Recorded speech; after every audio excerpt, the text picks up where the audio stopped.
Bienvenue à tous sur notre chaîne YouTube Le Guide WordPress. Vous souhaitez en apprendre beaucoup plus sur ce vaste univers de plugins, de thèmes, de scripts, de tout ce qui peut référer à WordPress? Ne vous inquiétez pas, nous allons tout vous expliquer. Je suis Lilian et je serai votre guide tout au long de cette vidéo. On se retrouve pour la deuxième partie de l'installation d'un WordPress en local.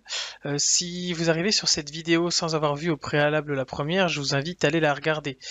Sur la première, on a installé donc le logiciel MAMP qui permet de mettre en place un serveur, donc d'émuler un serveur sur votre ordinateur afin de pouvoir mettre en place un WordPress ainsi qu'une base de données. Donc on s'en était rendu ici sur la première vidéo, on repart exactement au même endroit, donc avec un logiciel MAMP ou WAMP ou ce que vous voulez d'installer qui permet d'émuler un serveur Apache et MySQL. Une fois que c'est fait, il suffit donc d'abord de créer une base de données pour accueillir WordPress. Donc ce qu'on va faire, c'est qu'on va se rendre dans, si vous utilisez MAMP, donc que vous avez suivi la première vidéo, il suffit d'aller sur localhost/php my avec un M majuscule et admin avec un M majuscule. Voilà, vous allez vous rendre ici, donc si jamais il vous demande une connexion, sachez qu'il suffit d'écrire root et root. Voilà, le mot de passe par défaut c'est root, R-O-O-T, et l'utilisateur c'est root également. Donc maintenant qu'on est rendu ici, on va créer automatiquement une base de données donc avec un utilisateur qui lui est propre. Donc on va sur compte utilisateur et on vient ajouter un utilisateur. On va l'appeler par exemple WordPress. On laisse le pourcentage. Ici, en mot de passe, on va le mettre 1, 2, 3, 4, 5, 6, 7, 8, 9, point d'exclamation. Et pareil, 1, 2, 3, 4, 5, 6, 7, 8, 9, point d'exclamation. On coche accorder tous les privilèges. Et ici, tout cocher. Voilà. On va également prendre cette option, créer une base portant son nom et donner à l'utilisateur tous les privilèges. Donc on va cocher ça. Une fois que tout est fait, on descend et on exécute. On voit qu'ici une base de données a été créée et qu'un utilisateur a également été créé. Donc maintenant que c'est fait, on va venir télécharger WordPress. Donc pour ce faire, on écrit WordPress download, le réflexe de taper en anglais. Voilà. Une fois que c'est fait, vous trouvez le site fr.wordpress.org/download. On clique et on vient directement donc descendre pour trouver le fameux bouton bleu télécharger WordPress 6.0.3. Je clique dessus, on attend que ça se télécharge, et une fois que c'est fait, on va pouvoir ouvrir cette archive. Maintenant que ça a été téléchargé, j'ouvre mon archive. Je peux le faire avec WinRAR ou directement l'explorateur de fichiers si vous n'avez rien, je vais le faire avec celui-ci. Voilà.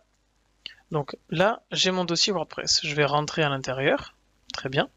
Je vais donc réduire pour l'instant mon navigateur, et j'avais préparé donc deux dossiers ici, deux fichiers qui sont ouverts, donc c'est pas très grave, je vais les fermer pour la vidéo. Donc je vais réouvrir justement ces dossiers-là. Donc il suffit d'aller sur ce petit icône, de faire un clic droit et hop, on recommence, on ouvre un explorateur.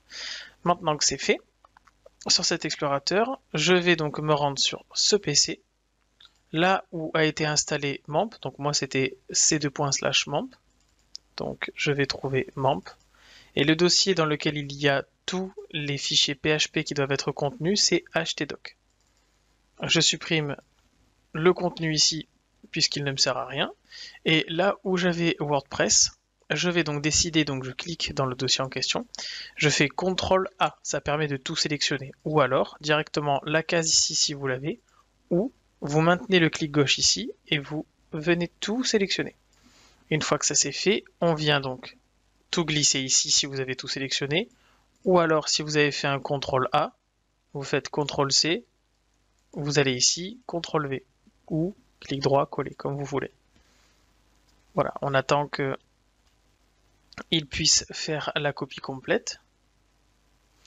Voilà, donc maintenant que tout a été copié à l'intérieur de mon dossier, il me suffit de retourner sur le navigateur. Sur le navigateur, souvenez-vous, lors de la première vidéo, je vous ai dit qu'il suffisait d'écrire localhost pour automatiquement arriver sur le site qui est installé sur votre ordinateur.